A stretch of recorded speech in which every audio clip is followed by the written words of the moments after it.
Salut. Ce soir, j'ai rassemblé des récits qui commencent comme une sortie banale et qui finissent par te laisser une sensation froide dans la nuque. Une route sans réseau, une clairière, un feu allumé trop tôt, des détails qui n'ont rien à faire là, et cette impression précise que la forêt écoute. Ce ne sont pas des histoires de monstres, c'est pire. C'est le moment où tu comprends que quelque chose te voit déjà et qu'il te suffit d'une seconde d'inattention pour te séparer des autres. Mets un casque, coupe les lumières et reste jusqu'au bout. Et si toi aussi tu as déjà vécu un truc inexplicable dehors, raconte-le en commentaire. Abonne-toi et laisse un like si tu veux d'autres récits comme ça. J'ai d'abord cru qu'Hugo délirait à cause du choc. Il saignait, il respirait mal, sa jambe tremblait encore dans mes mains, et pourtant son regard était d'une lucidité atroce. Il ne quittait pas Karim des yeux. Karim, lui, s'était arrêté à quelques mètres de nous. Il ne cherchait même pas à se défendre. Il nous observait avec cette expression vide, presque patiente, comme s'il attendait simplement qu'on accepte enfin quelque chose d'évident. Je voulais aider Hugo à se relever, le tirer de là, marcher, trouver la voiture, n'importe quoi qui ressemble à une décision normale. Mais la phrase tournait dans ma tête comme un clou. Ne le laisse pas revenir avec nous. Karim a fait un pas dans notre direction. Hugo a arraché le couteau de cuisine qu'il avait gardé dans sa poche depuis la cabane et l'a pointé vers lui d'une main couverte de sang. Sa voix s'est cassée quand il a dit de rester où il était. Karim s'est immobilisé aussitôt. Aucun agacement, aucune peur, juste cette obéissance étrange. C'est là que j'ai compris ce qu'Hugo avait vu avant moi. Le problème n'était pas seulement ce qu'il disait, c'était la manière. Le vrai Karim aurait protesté, insulté Hugo, demandé si on était devenu fou. Celui qui nous regardait ne défendait rien. Il apprenait. Je me suis forcé à parler. Je lui ai demandé où il avait été pendant sa disparition. Il a penché légèrement la tête, comme s'il cherchait la meilleure réponse parmi plusieurs possibles. Puis il a dit « Là où vous m'avez suivi sans le savoir ». Hugo m'a hurlé de ne plus lui parler. À ce moment-là, on a entendu la voiture. Le bip bref du verrouillage central. Une seule fois. Puis deux phares ont traversé les arbres loin, très bas, très faibles, mais réels. La clairière n'était donc pas loin. La voiture était là. La sortie existait encore. J'ai senti un élan de soulagement tellement violent qui m'a presque fait pleurer. Hugo aussi l'a entendu. Il s'est redressé sur un coude, m'a dit de le lever tout de suite, sans quitter Karim du regard. On a marché comme ça pendant ce qui m'a semblé 1 heure, alors que ça n'a peut-être duré que quelques minutes. Hugo appuyé sur mon épaule, sa jambe à moitié morte, le couteau toujours tendu vers l'arrière. Moi, la lampe d'une main, son bras autour du cou. Et derrière nous, Karim. Pas trop près, pas trop loin. J'entendais ses pas réguliers, propres, presque calmes.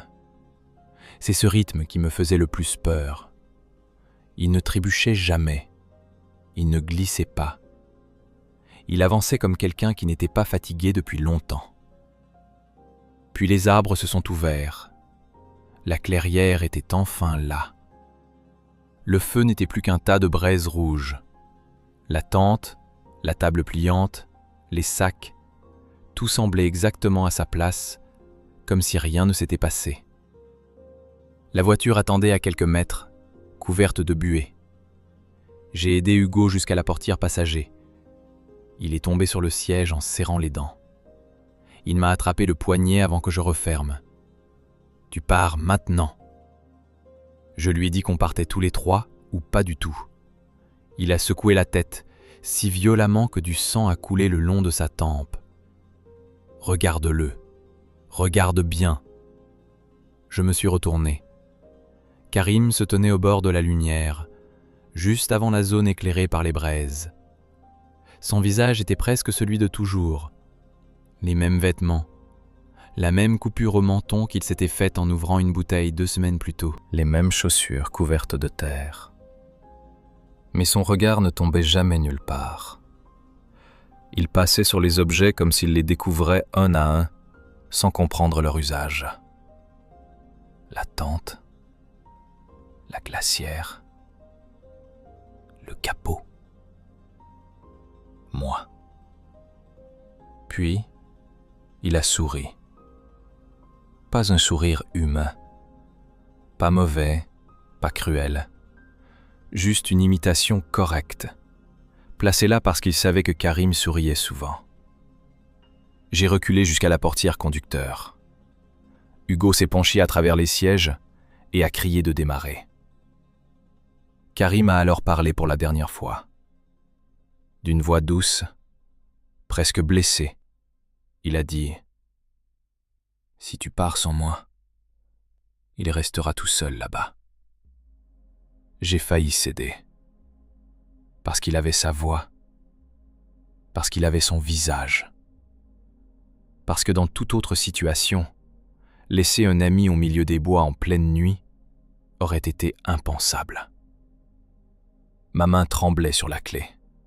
J'étais à 1 seconde d'ouvrir la portière arrière. Alors Hugo a levé la petite caméra qu'il avait gardée accrochée à sa veste depuis le début. Je ne savais même pas qu'il l'avait encore. L'écran était fendu, mais il fonctionnait. Il me l'a tendu. Sur l'image, on nous voyait devant la cabane quelques minutes plus tôt. Moi, Hugo, puis Karim qui tombait à genoux quand sa lampe lui échappait. La vidéo tremblait, partait vers le sol, revenait brutalement vers les arbres. On l'entendait appeler. On entendait Hugo jurer. Et pendant 2 secondes, juste derrière eux, entre les troncs, on voyait Karim, debout, en train de nous regarder. Au même moment, celui qui avait disparu revenait déjà vers nous depuis la droite. J'ai démarré sans réfléchir davantage. Quelque chose a frappé l'arrière de la voiture au moment où j'écrasais l'accélérateur. Pas assez fort pour nous arrêter, juste assez pour faire trembler tout le coffre. Hugo s'est retourné, le couteau levé, puis il a crié de ne surtout pas freiner. La piste forestière défilait devant nous en secousses, trop étroite, trop noire. Je conduisais presque à l'aveugle. Derrière nous, je n'osais pas regarder la banquette arrière. On a fini par retrouver la route. Une vraie route, avec du gravier, puis du bitume, puis des lampadaires au loin. Hugo s'est mis à respirer comme s'il ressortait de l'eau. Moi, j'ai continué à conduire jusqu'au premier hôpital sans dire un mot. Quand les infirmiers sont venus chercher Hugo, ils m'ont demandé où était le 3e. J'ai répondu que nous n'étions que 2. La police est retournée sur place le lendemain. Ils ont retrouvé la tente, le matériel, des traces autour du camp et du sang près d'un hêtre. Pas Karim. Pas de cabane non plus. Juste une zone vide où les arbres poussaient trop serrés pour qu'une construction tienne debout. Hugo n'a plus jamais voulu en parler. Moi, j'ai essayé de me convaincre qu'on avait paniqué, mal vu, mal compris. Puis j'ai récupéré le reste des enregistrements. Sur l'une des dernières vidéos, prise pendant qu'on installait le camp, on me voit passer devant l'objectif avec des sardines de tente dans la main. Derrière moi, dans la vitre arrière de la voiture, il y a déjà un visage qui nous regarde depuis la forêt. Ce n'était pas encore arrivé. Et pourtant, c'était déjà là. Hugo a d'abord refusé d'admettre qu'on était perdu. Il répétait qu'on avait forcément contourné la cabane sans s'en rendre compte, qu'il suffisait de repartir droit devant, de retrouver la piste, le feu, la voiture. Il parlait vite, à voix basse, avec cette autorité nerveuse qu'il prenait quand il sentait tout lui échapper. Karim, lui, ne disait presque plus rien. Depuis qu'il avait entendu cette voix dans la cabane, il marchait comme quelqu'un qui écoute autre chose que nous. On a choisi une direction au hasard, faute de mieux. Hugo ouvrait la marche, sa lampe balayant le sol pour éviter les racines. Je restais derrière Karim, si près de lui que je touchais presque son sac à chaque pas. Le terrain descendait, puis remontait sans logique. Des troncs moussus nous barraient la route, des branches basses nous griffaient le front, et chaque fois que je me retournais, j'avais la certitude qu'une quatrième lumière se déplaçait au loin derrière nous. Pas un point fixe, pas un reflet, une lueur qui s'arrêtait quand je la cherchais. Au bout de quelques minutes, Hugo a sorti une petite boussole de sa poche. Il l'emportait toujours quand il partait en forêt. L'aiguille tournait lentement sur elle-même, puis s'immobilisait dans une direction différente à chaque fois qu'il s'arrêtait. Il a tapé dessus avec le doigt, soufflé un juron et l'a rangé sans un mot. Ça m'a fait plus peur que tout le reste. Puis on a entendu notre feu. C'était impossible, mais c'était bien ça. Le crépitement sec du bois qui prend, exactement le même rythme, exactement le même son que 10 minutes plus tôt dans la clairière. Karim a levé la tête d'un coup. Hugo a chuchoté de ne pas courir, surtout de ne pas courir. On a accéléré quand même. Le bruit semblait juste devant nous, puis un peu à droite, puis de nouveau en face. On avançait vers lui, pourtant, il ne se rapprochait jamais vraiment. Quand on a finalement débouché dans un espace plus dégagé, mon ventre s'est noué si fort que j'ai cru vomir. Ce n'était pas notre camp. C'était la cabane. Vu de l'arrière cette fois, penché, mangé par les ronces, avec son toit affaissé et ses planches humides. Aucun feu, aucun sac, aucun signe de notre passage, à part la porte entr'ouverte. Karim s'est arrêté net. Hugo s'est retourné vers moi avec un visage que je ne lui connaissais pas. Il n'était plus en train d'essayer d'avoir raison. Il essayait seulement de ne pas paniquer. Il a dit qu'on continuait à marcher, qu'on restait ensemble, qu'on ne répondait à aucune voix. À peine il avait fini sa phrase qu'on m'a entendu quelqu'un crier mon prénom dans les arbres. Ma première pensée a été qu'il s'agissait de Hugo. La voix venait de derrière nous, essoufflée, urgente, exactement comme lui quand il appelait de loin. Sauf que Hugo était devant moi, à 2 mètres, en train de me fixer. J'ai senti mes jambes devenir molles. Karim a commencé à reculer. La voix a recommencé, un peu plus loin. Mon prénom, encore. Puis, viens. Hugo a attrapé Karim par la manche au moment précis où celui-ci tournait la tête vers l'obscurité. Karim s'est débattu si violemment qu'il a chuté sur les genoux. Sa lampe lui a échappé des mains, a roulé entre les racines, et son faisceau a balayé brièvement les arbres. Pendant 1 seconde, j'ai vu une silhouette debout entre 2 troncs, trop immobile pour être un animal, trop mince pour être Hugo. Puis la lumière a pivoté vers le sol. Quand je me suis précipité pour ramasser la lampe, Karim n'était plus à côté de nous. Il n'avait pas pu aller loin. Ça n'a aucun sens. Encore aujourd'hui. 1 seconde, il était là, à genoux, en train de jurer. La seconde suivante, rien. Pas de bruit de course, pas de branches écartées, pas de cris. Juste le vide.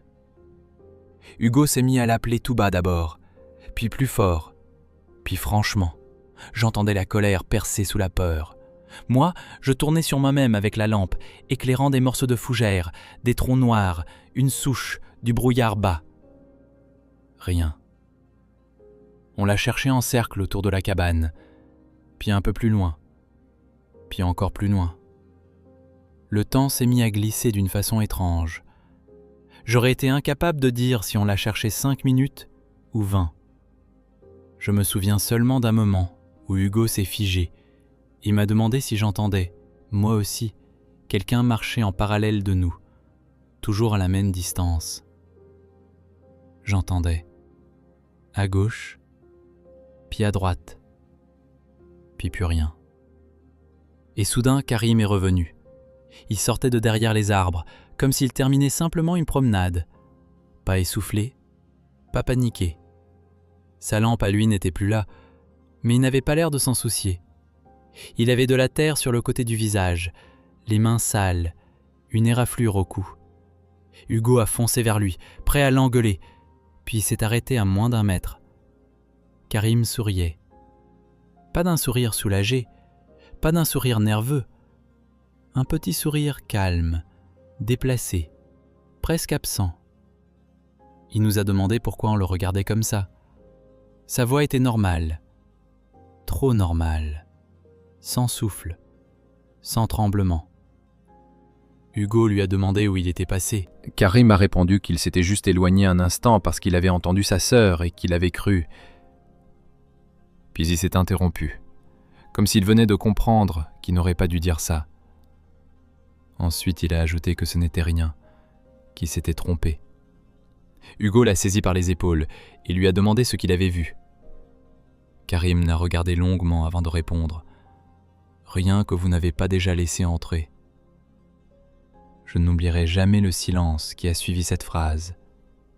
Hugo a reculé le premier. Il a pris ma lampe des mains, a dit qu'on repartait tout de suite et qu'on ne le quittait pas des yeux. Karim n'a protesté, ni demandé pourquoi.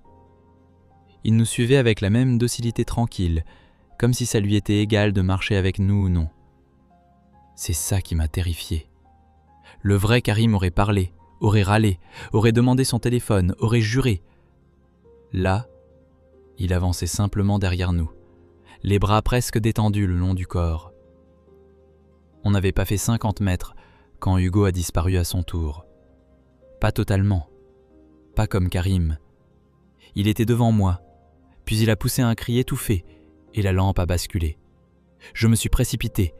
Il venait de passer à travers un amas de branches et de feuilles qui cachait un trou peu profond entre les racines d'un hêtre. Il était tombé sur le côté, la jambe coincée, le front ouvert contre une pierre. Le sang lui coulait dans l'œil. Quand je l'ai aidé à se redresser, il a attrapé mon poignet avec une force si brutale que j'ai cru qu'il allait me casser les doigts. Il regarde derrière moi, pas vers la forêt, vers Karim. Ses lèvres tremblaient. Il parlait trop bas au début.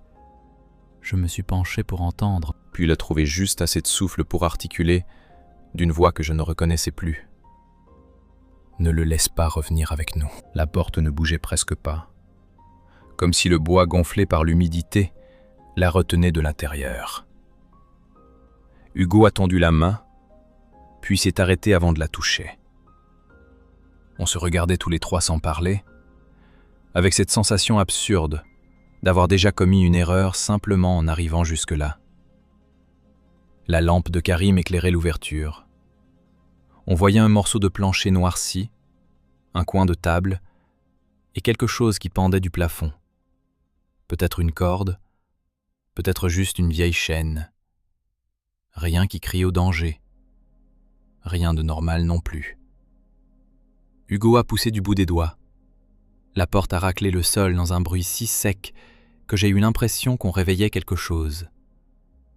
L'air qui est sorti de l'abri était plus froid que dehors. Il sentait la moisissure, le tissu mouillé, et autre chose encore, quelque chose de métallique, presque comme du sang séché. La pièce était petite, bien plus petite qu'elle ne semblait depuis l'extérieur. 4 murs de planches disjointes, une fenêtre condamnée par des morceaux de bois, une table, 2 chaises dépareillées, un vieux poêle tordu dans un coin. Ce n'était pas une ruine abandonnée depuis des années. C'est ça qui a immédiatement serré mon ventre. Sur la table, il y avait une tasse en métal, renversée, mais pas rouillée. À côté, une boîte d'allumettes humide, récente, avec une marque de supermarché qu'on trouvait encore partout. Par terre, près du mur, un pull sombre roulé en boule, tellement trempé qu'on aurait dit qu'on venait de le sortir d'une rivière. et sous la fenêtre, un sac à dos éventré, couvert de boue fraîche. Karim a dit qu'on devait sortir tout de suite. Hugo lui a répondu d'attendre 1 seconde, puis s'est accroupi près du sac. Il a fouillé avec hésitation, comme s'il craignait d'y trouver une main. À l'intérieur, il y avait une bouteille d'eau presque pleine, un briquet, un couteau de cuisine enveloppé dans un chiffon et un carnet gondolé par l'humidité. Les pages collées entre elles. Hugo en a ouvert une au hasard, a approché la lampe et son visage a changé. Je lui ai demandé ce qu'il voyait. Il ne répondait pas. J'ai fini par lui prendre le carnet des mains. Ce n'était pas une écriture continue, juste des phrases dispersées, écrites à des moments différents, avec des encres différentes, certaines presque effacées, d'autres très nettes. La plupart n'avaient aucun sens. Des heures, des morceaux de noms, des suites de mots répétés. Mais au milieu, sur une page encore assez lisible, il y avait une ligne qui m'a glacé jusqu'aux dents. N'attends pas qu'Hugo regarde derrière toi. J'ai relu la phrase 3 fois avant d'accepter ce que je voyais. Karim s'est approché, a lu par-dessus mon épaule, puis m'a arraché le carnet pour vérifier lui-même. Il a commencé à dire que c'était impossible, qu'un autre Hugo avait pu passer là, que ce n'était qu'un hasard. Sa voix tremblait trop pour être crédible. Hugo a juré qu'il n'avait jamais mis les pieds dans cette cabane. Il parlait vite, trop vite, comme quelqu'un qui sent déjà qu'on va douter de lui. Puis Karim a tourné encore 2 pages et s'est figé à son tour. Il y avait mon prénom. Pas dans une phrase, juste écrit seul, plusieurs fois, de plus en plus grand, comme si la main s'était crispée. Puis en dessous, presque gravé au stylo, tellement le trait avait appuyé. 3 mots. Il entend toujours. Je n'ai même pas demandé ce que ça voulait dire. À cet instant, j'avais l'impression que la pièce nous observait. Chaque objet paraissait placé exprès pour nous attendre. Le pull mouillé, le sac éventré, la tasse, le couteau. Comme si quelqu'un vivait là juste assez longtemps pour guetter, puis disparaissait avant d'être vu. Karim s'est tourné vers la porte et a dit qu'on s'en allait maintenant. Hugo allait répondre quand un bruit a claqué contre le mur extérieur. Un seul coup, net. Puis un autre, de l'autre côté de la cabane. Pas une branche, pas le vent. Quelqu'un faisait le tour. On a coupé nos voix d'un seul coup. Hugo a levé sa lampe vers la fenêtre condamnée. Les planches vibraient légèrement, presque imperceptiblement, comme si quelque chose les frôlait dehors. Karim respirait trop fort. J'entendais ma propre salive quand j'avalais. Puis, depuis l'arrière de l'abri, une voix basse a prononcé un prénom. Pas le mien, celui de Karim. Il a blêmi au point de paraître malade. Je lui ai demandé s'il reconnaissait la voix. Il n'a pas répondu tout de suite. Il fixait la porte ouverte, les yeux trop grands, comme s'il écoutait quelque chose qu'on n'entendait pas, nous. Puis, il a murmuré que ce n'était pas possible. La voix a recommencé, plus doucement. Son prénom, encore, presque avec tendresse. Karim a fait un pas vers la sortie. Hugo l'a retenu par le bras si violemment qu'ils ont failli tomber tous les deux. Karim s'est retourné et lui a crié de le lâcher. Je n'avais encore jamais vu cette expression sur son visage. Ce n'était pas seulement de la peur. C'était une sorte d'attraction terrible, comme s'il voulait fuir et répondre en même temps. Hugo lui a hurlé qu'il n'y avait personne dehors. Karim a répliqué qu'il entendait sa sœur. Là, j'ai senti la peau de mes bras se vider de toute chaleur. Sa sœur était morte 2 ans plus tôt. Je le savais. Hugo aussi. La cabane a reçu un 3e choc, plus fort. De la poussière est tombée du plafond. Je n'ai pas réfléchi. J'ai attrapé Karim par l'épaule, pendant que Hugo ramassait le couteau de cuisine dans le sac, et on a reculé vers la porte. Personne n'a compté. Personne n'a dit « maintenant ». On est sortis en même temps, presque en se bousculant, lampe levée, prêt à voir quelqu'un à moins d'1 mètre. Il n'y avait personne.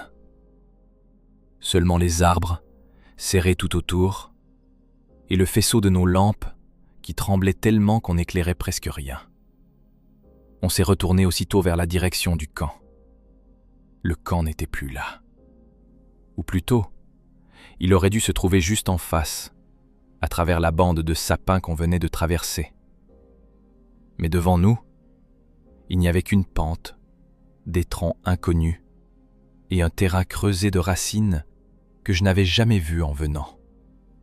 Même Hugo, qui jurait connaître le secteur, a mis trop longtemps avant de parler. Quand il a enfin ouvert la bouche, il a dit ce que je refusais encore d'admettre. On n'était pas ressortis du même côté. J'ai appelé les autres si vite que ma voix a dérapé.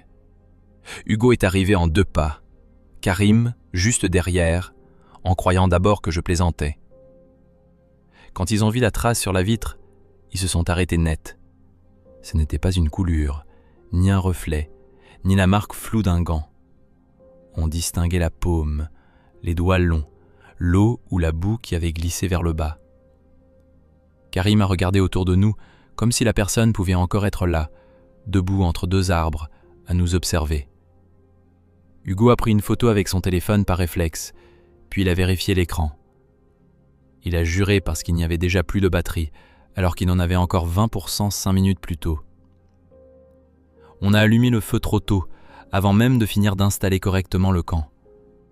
Ce n'était pas pour cuisiner ni pour l'ambiance, c'était juste pour avoir une zone de lumière stable. Tant que les flammes montaient, on respirait un peu mieux. On a rapproché les sacs, posé les lampes autour de nous, et Hugo a dit qu'on gardait tout à portée de main. Karim essayait encore de détendre l'atmosphère, mais sa voix changeait. Il parlait comme quelqu'un qui veut paraître calme, sans y arriver. Le problème, c'est qu'une fois assis, les détails se sont mis à ressortir encore plus. Le silence d'abord. Pas de vent, pas d'insectes, pas même ce bruit de fond qu'on entend d'habitude la nuit, ce mélange de feuilles, de branches, de vie. Là, rien. Ensuite, l'obscurité. Nos lampes éclairaient bien, le feu aussi, mais au-delà de quelques mètres, c'était compact, comme si les arbres absorbaient la lumière au lieu de la renvoyer. Je me suis levé pour aller chercher des bouteilles dans la glacière. Elles n'y étaient plus. Je me souviens très bien les avoir mises à gauche, sous les pains de glace, avant de partir. Là, il restait les sandwichs, 2 canettes et le vide. J'ai demandé aux autres si l'un d'eux les avait prises. Hugo a dit non. Karim a dit non aussi, en me regardant comme si c'était moi qui commençais à déconner. On s'est mis à chercher bêtement autour du feu, sous la table pliante, dans la voiture. Rien. C'est Karim qui les a trouvées. Les 3 bouteilles étaient posées côte à côte, à la lisière de la clairière, à peut-être 8 mètres de nous, droites dans l'herbe humide. Pas jetées, posées, avec les bouchons encore fermés. Aucun de nous n'a proposé d'explication cette fois. Hugo a pris son couteau multifonction dans son sac et l'a gardé dans sa poche. Il a dit qu'on devait arrêter de se raconter n'importe quoi, qu'il y avait probablement quelqu'un dans le coin qui voulait nous faire peur pour qu'on dégage. Dit comme ça, c'était presque rassurant. Un type bizarre, un garde forestier, des ados, n'importe qui de réel. Le problème, c'est que si quelqu'un tournait autour de nous depuis le début, il faisait ça sans faire plus de bruit qu'il ne pensait. On a mangé à moitié, personne n'avait faim. Karim regardait sans cesse derrière mon épaule. Au bout d'un moment, j'ai fini par me retourner brusquement, persuadé qu'il avait vu quelque chose. il y avait bien quelque chose. Entre deux pins, loin derrière la voiture, une forme claire a bougé. Pas assez longtemps pour que je distingue visage. Juste une silhouette étroite, très droite, qui a glissé derrière un tronc au moment où ma lampe l'a touché. Karim l'a vu aussi. Il s'est levé d'un bond, a dit qu'il y avait quelqu'un. Puis Hugo a braqué sa lampe au même endroit et on a couru tous les trois jusqu'au bord des arbres. Rien. Pas de fuite, pas de branches qui remuent, pas de pas. Seulement cette odeur bizarre qui revenait par vagues, comme du tissu mouillé resté trop longtemps enfermé. Hugo a balayé le sol avec sa lampe et s'est arrêté. Là encore, il y avait des traces. Plus nettes, cette fois. Des semelles, oui, mais pas seulement. Par endroits, on aurait dit qu'une personne s'était déplacée en traînant légèrement un pied ou en portant du poids. Karim voulait remonter tout de suite dans la voiture et partir. Hugo a répondu qu'on ne repartirait pas à l'aveugle sur cette piste de nuit en panique, surtout avec quelqu'un dans le secteur. Moi, j'étais d'accord avec les deux à la fois. Partir me semblait logique. Bouger me semblait pire. On est revenu près du feu, et c'est là qu'on a remarqué qu'une des lampes manquait. La grosse lampe noire de Karim, celle qui éclairait le plus fort, n'était plus sur la table pliante. Il s'est mis à jurer, persuadé qu'on lui faisait une blague. Sauf qu'aucun de nous n'aurait eu l'idée de lui faire une blague à ce moment-là.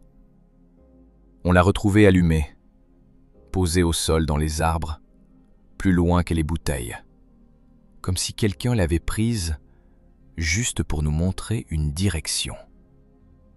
Cette fois, Hugo n'a rien dit pendant plusieurs secondes. Puis il a attrapé sa propre lampe, m'a regardé, a regardé Karim et a soufflé qu'il y avait peut-être une cabane ou un poste de chasse dans le coin.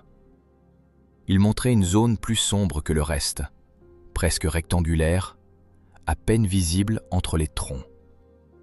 On aurait dit l'ombre d'un mur. Karim a répété qu'il ne voulait pas y aller. Pourtant, elle a marché avec nous. On a laissé le feu derrière, petit, ridicule, déjà trop loin au bout de 10 mètres. Le sol s'enfonçait sous nos chaussures. Des branches basses nous griffaient les bras. Plus on avançait, plus la forme devenait nette. Ce n'était pas un poste de chasse. C'était une petite construction en bois, basse et pourrie, enfoncée entre les arbres comme si la forêt avait essayé de l'avaler. Et la porte était entr'ouverte. Je n'aurais jamais dû répondre à cette phrase par un rire. Quand Hugo m'a dit, en regardant la lisière noire devant nous, « Si quelqu'un nous observe déjà, fais au moins semblant de ne pas le voir. » J'ai cru qu'il voulait juste nous faire peur. 10 minutes plus tard, j'ai entendu quelqu'un marcher derrière notre voiture alors que nous étions seuls depuis plus d'1 heure. On était partis en fin d'après-midi, tous les trois, avec l'idée la plus banale du monde. Une nuit dans les bois, un feu, quelques bières, des lampes, 2 caméras et assez de batterie pour filmer des séquences de nuit. Rien de courageux, rien d'extrême. Juste ce genre de sortie qu'on organise quand on veut se prouver qu'on n'est plus des gosses faciles à impressionner. Hugo conduisait, Karim était à côté, et moi j'étais derrière avec les sacs, coincés entre une glacière et un trépied. La forêt s'appelait Bois de l'Orme. Ce n'était pas un endroit célèbre, justement. Pas de randonnée touristique, pas de panneaux propres, pas de famille, pas de promeneurs du dimanche. Hugo connaissait le coin parce que son oncle avait chassé là-bas autrefois. Il disait qu'il y avait une vieille piste forestière encore praticable en voiture et une clairière assez large pour monter le camp sans être vu depuis la route. Plus on roulait, plus le réseau disparaissait. D'abord une barre, puis plus rien. Karim a plaisanté en disant que c'était mieux comme ça, que personne ne pourrait nous appeler pour nous rappeler à une vie normale. Hugo a souri, mais pas longtemps. Il regardait souvent dans le rétroviseur. Au bout d'un moment, je lui ai demandé ce qu'il avait. Il a haussé les épaules et a dit qu'il avait l'impression qu'on était suivi depuis l'embranchement. J'ai tourné la tête pour regarder derrière nous. Il n'y avait que le chemin, gris, étroit, mangé par les branches. On est arrivé alors qu'il restait juste assez de lumière pour distinguer la forme des arbres sans vraiment voir ce qu'il y avait entre eux. La clairière n'était pas aussi dégagée que prévu. Le sol était humide, couvert d'aiguilles, avec des zones de terre noire tassées, comme si des véhicules étaient passés récemment. Ça m'a surpris. Hugo avait assuré que personne ne venait ici. J'ai à peine ouvert la portière que j'ai senti quelque chose d'étrange. Pas une odeur précise, plutôt l'absence d'odeur. Pas de pain, pas de terre, pas d'humidité fraîche. L'air semblait vide. Karim l'a senti aussi. Il a reniflé plusieurs fois avant de dire que ça lui rappelait une maison fermée depuis trop longtemps. Hugo, lui, n'a rien répondu. Il avait déjà pris sa lampe et balayé la lisière. On a sorti les sacs, les couvertures, le matériel. Je me souviens très bien du bruit de la glacière qu'on pose au sol, du cliquetis des sardines, de la fermeture éclair de la grande tente. Tous ces petits sons paraissaient beaucoup trop nets, comme si la forêt entière retenait son souffle pour les écouter. Même les blagues de Karine tombaient à plat. Chaque fois qu'on parlait un peu plus fort, on baissait la voix juste après, sans savoir pourquoi. C'est pendant que je dépliais le trépied que j'ai remarqué les traces. Pas des empreintes bien dessinées, non. Plutôt des passages répétés dans la boue, au bord de la clairière, toujours aux mêmes endroits. Comme si quelqu'un avait tourné autour de cet espace encore et encore. Il y en avait de toutes tailles. Certaines semblaient récentes, très fraîches, les bords encore humides. D'autres avaient été écrasés par-dessus. J'ai appelé Hugo. Il est venu, s'est accroupi, a regardé sans parler. Karim m'a demandé si c'était des chasseurs. Hugo a répondu trop vite que non. Je lui ai demandé comment il pouvait en être sûr. Il a mis un moment avant de dire que les chasseurs ne tournent pas en rond autour d'un point vide. Ils traversent, ils stationnent, ils repartent. Là, ça ressemblait plutôt à quelqu'un qui avait attendu. À ce moment-là, on a entendu un bruit sur notre gauche. Un craquement sec, puis un autre, un peu plus loin. Pas le genre de bruit diffus qu'un animal produit en fuyant. C'était rythmé, mesuré, comme quelqu'un qui déplace son poids sans se presser. Karim a levé sa lampe, Hugo aussi. Moi, je me suis figé, avec un sac de couchage sous le bras, ridicule, le cœur déjà en train de taper trop fort. La lumière de nos lampes glissait entre les troncs, coupait des bandes de brouillard très fins, accrochait des fougères et des ronces. Rien. Puis, très distinctement, une voix d'enfant a dit quelque chose depuis l'obscurité.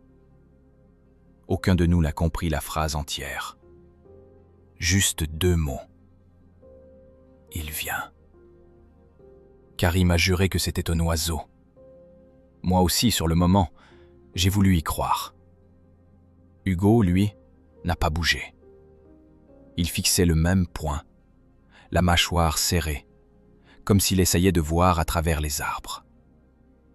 Puis, il a murmuré qu'on finissait de monter le camp, qu'on faisait un feu tout de suite et qu'on ne s'éloignait pas seul, même pour aller pisser.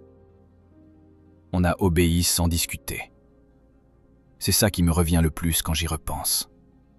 Pas la voix, pas les traces. Le fait qu'à partir de cet instant, aucun de nous n'a plus fait semblant d'être venu là pour s'amuser. Pendant que j'allais chercher le dernier sac dans le coffre, j'ai entendu de nouveau ce bruit de pas derrière la voiture. Cette fois, tout près. J'ai tourné immédiatement. Il n'y avait personne. Mais sur la vitre arrière, à hauteur de visage, il y avait la marque nette d'une main humide posée de l'extérieur.